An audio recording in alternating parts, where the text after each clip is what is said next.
Você acompanha mais uma edição aqui do nosso programa Despertar, uma produção aqui do Centro Espírita Amor e Caridade, o SEAC de Bauru. Seja bem-vindo, seja bem-vinda. Nós sempre estamos aqui para trazer um pouquinho o conteúdo do nosso trabalho, do trabalho aqui da nossa casa, do Centro Espírita Amor e Caridade de Bauru, para levar até a sua casa, até você. Então, hoje quem está conosco aqui mais uma vez, estava viajando, agora está conosco aqui de volta, Sidney Fernandes. Seja bem-vindo. Olá, muito obrigado, Jonatas. Sidney, há pouco tempo você proferiu, na verdade, uma palestra sobre a morte, Todo ano você faz essa palestra, já foi feita esse ano. Na verdade, quem fez essa palestra durante 30 anos, foi Richard Simonetti. E ele tirou dessa palestra o conteúdo para criar o seu livro mais famoso, o seu best-seller. Foi o mais vendido? O mais vendido. Quem tem medo da morte. Exatamente. E não apenas no Brasil. Ele foi traduzido para muitos idiomas e até hoje é um grande sucesso no Brasil e fora do Brasil. E acabou de ser relançado pela Federação Espírita Brasileira. Pois bem, depois nós acompanhamos o trabalho do Richard durante um certo tempo. E aí, quando ele desencarnou, nós, não que fosse nossa pretensão substituí-lo, mas dar continuidade ao tema, que é sempre de interesse das pessoas. Exatamente, Sidney? Esse tema da morte, eu acho que causa curiosidade a todos nós. Todos nós temos essas dúvidas, sobre a morte, o que vai acontecer quando a gente chegar no momento da nossa morte, do nosso desencarne. E eu vejo que o Espiritismo vem trazer isso de uma informação, vem trazer essas informações de forma muito clara, Então, eu gostaria de perguntar para você, porque a gente vê que, dados que a gente pesquisa, assim, a gente vê que morre aí 150 mil pessoas por dia, é isso mesmo? Mais ou menos, um pouco menos, um pouco mais, dependendo. Mas, na média, morrem 150 mil pessoas por dia no mundo inteiro. Tá. E a gente nota, que, ou na verdade eu posso até te fazer uma pergunta sobre isso. Morrem 150 mil pessoas por dia, obviamente numa média. E o preparo para essa morte, para esse desencarne? Essas pessoas têm esse preparo? Não. Geralmente as pessoas têm medo de tocar no assunto. E até algumas civilizações que evitam citar a palavra morte. Quando uma pessoa parte desta vida, eles dizem, fulano desapareceu, não está mais aqui conosco, e evitam a palavra morte. Essa preocupação com a morte, parece que as pessoas querem esquecer, deixar para lá, acha que é uma coisa que vai acontecer daqui a muito tempo. E às vezes não, Jonatas.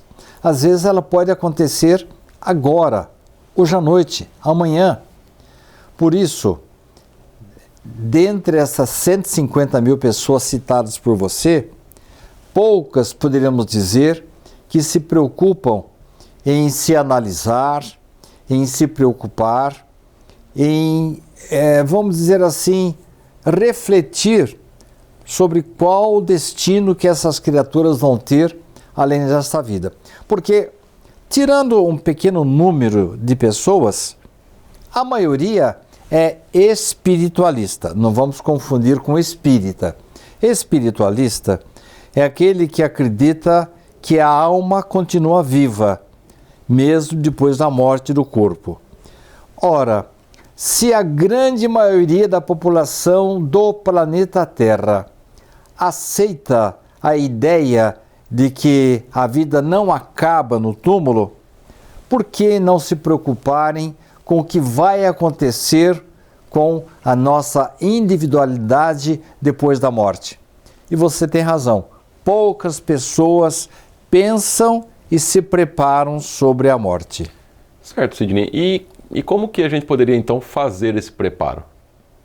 Na verdade, Jonatas, as pessoas acham que preparar-se para a morte é tornar-se assim um grande benemérito e pega como exemplo os grandes vultos da igreja que foram inclusive canonizados. Então pegam modelos assim que, pelo menos por enquanto, são inalcançáveis Então, você fala, por exemplo, de um Francisco de Assis, fala, por exemplo, de uma Madre Teresa de Calcutá, e aqui no meio espírita fala, por exemplo, em Eurípides Barçanufo, Francisco Cândido Xavier. São criaturas que estão no nível acima do nosso. Ninguém deve alimentar a pretensão ou a preocupação de, neste momento, seguir assim rigorosamente esses protótipos. Preparar-se para a morte é uma coisa relativamente simples.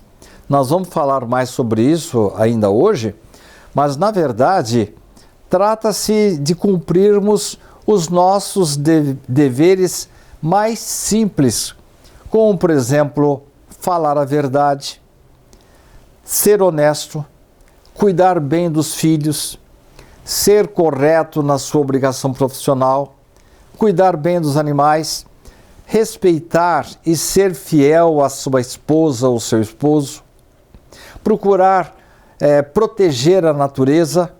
São coisas relativamente simples que às vezes não constam do nosso dia a dia.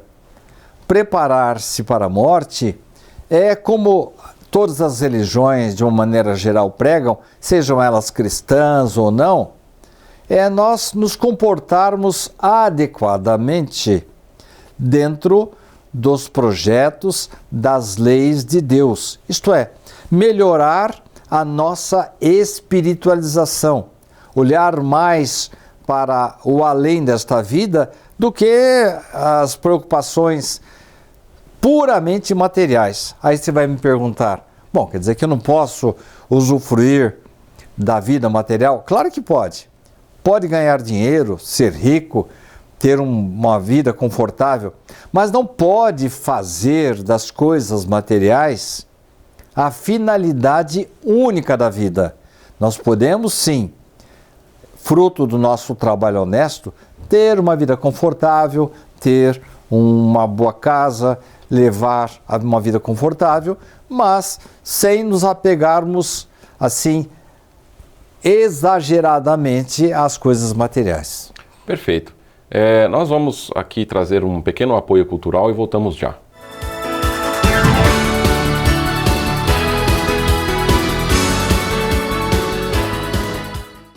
Você pode ajudar a manter os serviços filantrópicos do SEAC se cadastrando na campanha Nota Fiscal Paulista e indicando a nossa organização como beneficiária na doação automática. Com a sua contribuição, nós recebemos o valor calculado do ICMS sobre as compras efetuadas e você concorre a prêmios de até R$1 milhão e tudo com custo zero. Toda vez que você solicitar o CPF no ato da compra, a doação automática ocorrerá. Cadastre-se no programa Nota Fiscal Paulista pelo site ou, se preferir, baixe o aplicativo no seu celular. Faça o seu login e siga o passo a passo que o sistema oferece. Escolha a opção Entidades e, em seguida, Doação de cupom fiscal com CPF automático. Pesquise pelo nosso CNPJ, Centro Espírita Amor e Caridade, e selecione prazo indeterminado. Pronto! Agora você já está ajudando a assistir diariamente 1.125 pessoas através de nossos projetos na periferia de Bauru, no albergue noturno e na própria sede do SEAC. Caso tenha alguma dúvida, entre em contato com a nossa equipe. O Centro Espírita Amor e Caridade de Bauru agradece.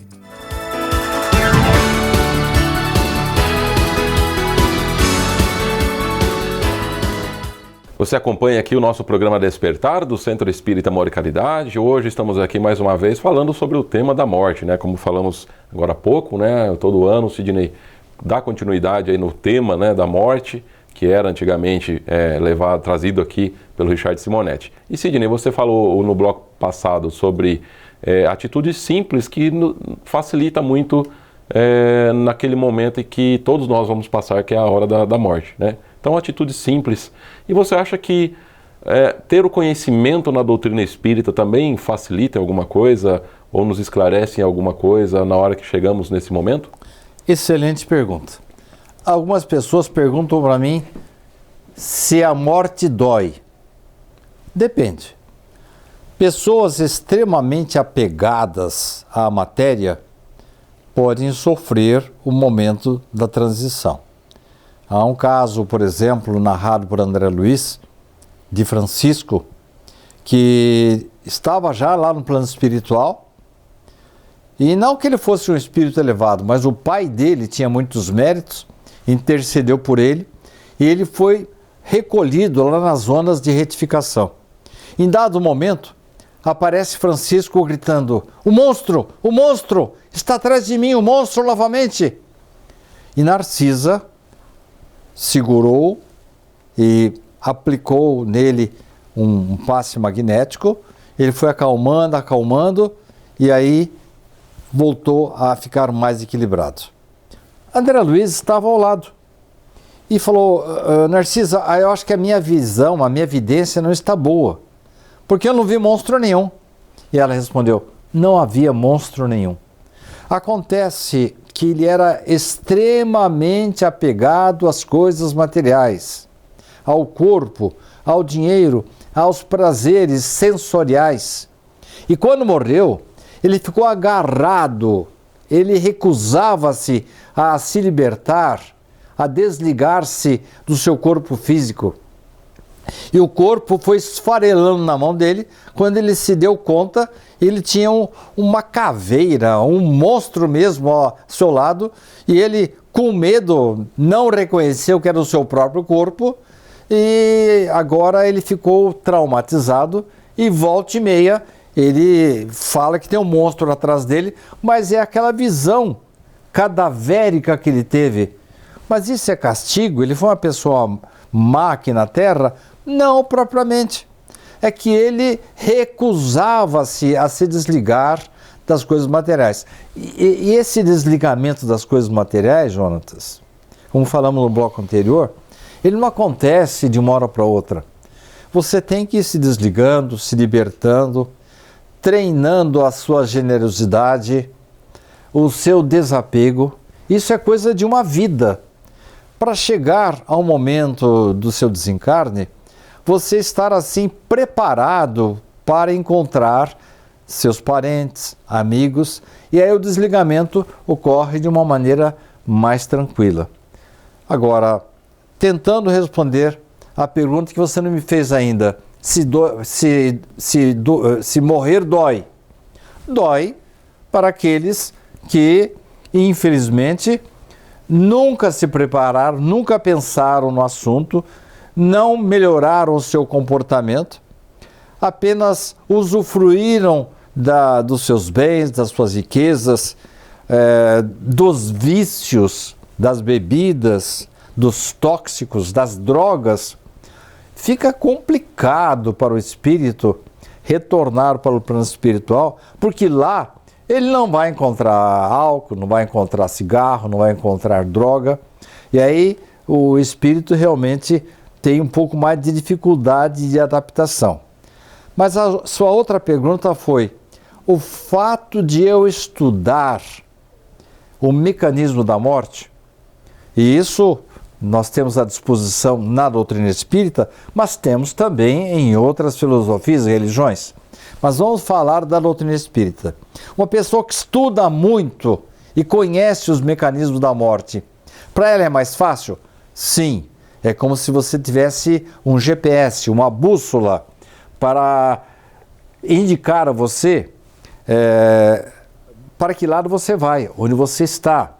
Ou mesmo assim, pessoa que fala bastante no assunto, sabe, por exemplo, que no momento da morte, isso depois você deve me perguntar alguma coisa sobre as experiências de quase morte, cujas sensações são muito semelhantes à morte efetiva.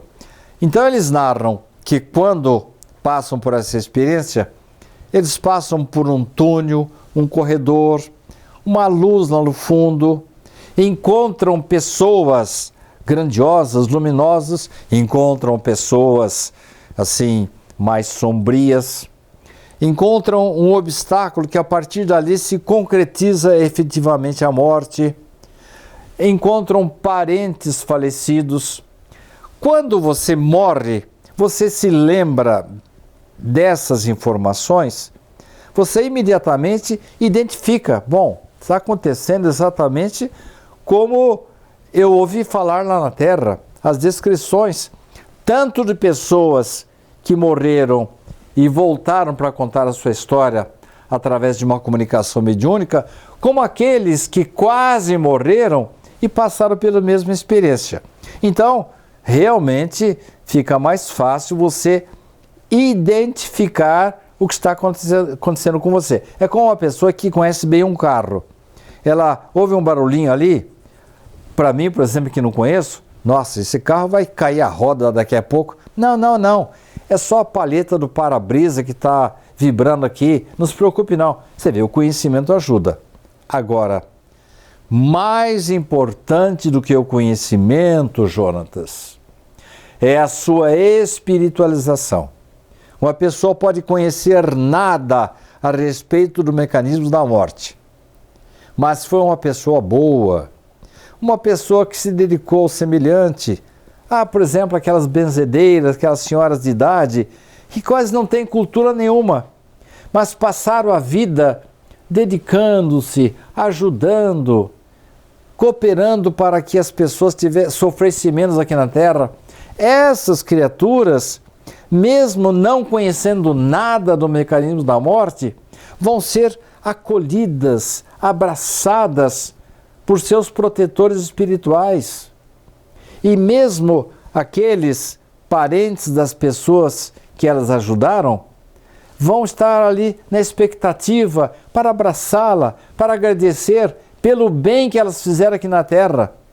Então, é importante que você estude, conheça o mecanismo, mas tão ou mais importante é que você desenvolva o seu coração, o seu bom sentimento. Perfeito, Sidney. E uma próxima pergunta, né, que eu acho que é talvez uma dúvida muito recorrente quando se fala sobre o espiritismo e vem trazer esses conhecimentos, né? As pessoas perguntam, e tá tudo bem, então quando o ente querido nosso desencarna, ele não fica lá no cemitério, então. É um espírito que a vida continua, certo? Então eu devo ou não ficar indo lá no cemitério, fazer visitas, fazer orações, ou seja lá o que for? Então, eu gostaria de me estender... Pode até se estender depois no próximo bloco, Posso, não tem então, problema, né? Mas dá um comecinho pra gente aí. Tá certo. Então, um dia antes de eu proferir a palestra aqui num desses domingos, um amigo meu, no dia de finados, falou, tô indo ver meu pai. Eu falei, mas espera, o seu pai não faleceu? Mas tô indo ao cemitério. Mas o seu pai está lá? E ele perguntou de volta para mim, não está? Não está. E daí, Jonatas, eu conversei assim longamente com ele e, para dizer a verdade, eu não sei se ele foi ou não ao cemitério. Mas se você me permitir, no próximo bloco, eu vou dar algumas sugestões para as pessoas que no dia de finados querem homenagear os seus entes queridos. No dia de finados, né? Aí também tem acender velas, tudo aquela coisa, né? Mas a gente vai então para mais um pequeno apoio cultural, alguns segundinhos, já voltamos com esse assunto.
Então, Sidney, falando sobre o dia de finados, né, todo aquele movimento das pessoas irem visitar os seus entes queridos no cemitério.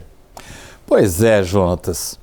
Há algumas descrições de André Luiz em que ele dá notícias, Jonatas, de que num dos casos em que ele fazia parte de uma equipe que estava dando apoio para um bom espírito que estava desencarnando. Aliás, é um livro bem interessante de André Luiz, em que eles vêm para dar assistência para 5 espíritos. Se não me engano, apenas um era espírita. Acho que havia 2 evangélicos e 2 católicos. E mereceram os 5, independentemente da sua religião, o apoio desse grupo de espíritos. Pois bem, um deles, quando estava chegando ao cemitério, André notou que havia assim, nos muros do cemitério, uma quantidade muito grande de espíritos, mal comparando, como se fosse assim, abutres que estavam ali sentados, porque há espíritos que absorvem os restos mortais dos mortos. Restos mortais dos mortos, isso é uma incongruência. Os restos mortais do indivíduo que está ali para ser enterrado. É isso que, no caso ali que André Luiz estava acompanhando, ele ouviu os espíritos falando assim: esse aí é protegido, a gente não vai conseguir nem se aproximar dele. Então, Jonatas, se naquela situação que André Luiz descreveu, ele falou da existência de espíritos inferiores, coitados, ali no cemitério, por que você no dia de finados vai ao cemitério? Provavelmente com aquela gente toda lá, vem tudo quanto é espírito ali, porque onde a gente está, os nossos parentes acolhem ao chamado do nosso pensamento. O que você acha, Jonatas? Não seria melhor, no dia de aniversário de um pai, dia de falecimento, ou mesmo finados, ao invés de levar as flores para o cemitério, encha a casa de flores, faça uma oração, aproveita o dia do Evangelho no lar e faz uma lembrança para aquele ente querido. Ele vai receber com muito mais pureza, sem misturar com algumas vibrações. Porque tem gente que vai ao cemitério, Jonatas, nem orar ora. Eles vão lá por mera obrigação, vai acender uma vela, vai levar uma flor, como se estivesse cumprindo uma obrigação. E na verdade, nós devemos respeito aos nossos entes queridos que já partiram. E nada melhor do que na harmonia do nosso lar, na pureza, da limpeza do nosso lar, nós enchermos de flores a casa e orarmos por ele. Será, no meu modo de ser, uma maneira muito melhor de homenageá-los. Concordo com você, né? A nossa casa é um ambiente muito mais confortável, muito mais amigável, né? Muito mais limpo, né? Você não tem ali uma multidão de pessoas atraindo toda a espécie de espíritos, sem querer falar mal de ninguém, mas quando você tem uma quantidade de pessoas muito grande, você tem uma grande quantidade de espíritos também. E nem sempre são espíritos assim, muito equilibrados ou muito evoluídos. E Sidney, para a gente encerrar aqui o nosso programa, né, eu queria que você contasse nesses minutinhos finais aí brevemente uma história de um cachorrinho que o Richard Simonetti tinha. Já ouvi algumas vezes essa história aí, mas seria legal. Eu não sei bem a raça dele, mas eu acho que era como que chama aquele cachorrinho pequenininho que é bravo? É o Pinscher? É o Pinscher, né? Ele é pequenininho, parece um bibelô. E Richard conta pra gente que ele era um cachorrinho muito nervoso. E o Richard e os amigos, para atormentar o cachorro, e provocava mais ainda. E ele ficava mais bravo, mais nervoso. Pois bem, um dia, esse cachorrinho latiu tanto. Um detalhe. Quando aparecia aqueles cachorros enormes, que com uma bocanhada poderia engoli-lo, ele enfrentava os grandões. Bravo ainda. Ele provocava os grandões. Uma certa ocasião, esse cachorrinho latiu, teve um ataque cardíaco e morreu. Morreu. E Richard contava isso não para fazer graça pela morte do cachorrinho, porque ele costumava dizer que há pessoas que são tão nervosas, são tão irascíveis, que passam a vida inteira brigando, questionando e ficando muito nervosas, que vão de uma certa forma comprometendo as suas vias cardíacas e morrem. Aí a gente fala assim, coitado, morreu, chegou sua hora. Não havia chegado. Morreu antes, então. Morreu antes. E quando nós desrespeitamos o tempo que tínhamos disponível aqui para viver na Terra e morremos antes da hora, pode acontecer algumas coisas. Primeiro, nós ficamos um pouco mais de tempo ligados e com dificuldade de desligamento. E quando nós abreviamos em uma quantidade muito grande de tempo, infelizmente há casos em que nós precisamos voltar, reencarnar por um breve tempo para complementar aquele tempo que nós desperdiçamos na vida anterior. Então, a serenidade, o bom pensamento, a calma, o enfrentamento das questões com paciência, com calma, com serenidade, não é apenas uma orientação, vamos dizer, educacional. Não estamos falando apenas de delicadeza, estamos falando de saúde, de comprometimento dos nossos órgãos. Porque, da mesma forma que aquele cachorrinho, de tão nervoso, ele acabou morrendo, muita gente, muito irascível, muito agressiva, acaba morrendo antes da hora. Tá certo, Sidney. Sidney, mais uma vez, obrigado então por participar aqui do nosso programa Despertar, trazendo um pouco mais do conteúdo do Centro Espírita Moricalidade e do Espiritismo pra gente. Eu que agradeço. E obrigado a você também que participou conosco aí sobre o assunto da morte. Num próximo programa estaremos de volta falando mais um pouquinho aqui junto com o Sidney sobre a morte. Fiquem com Deus e até lá.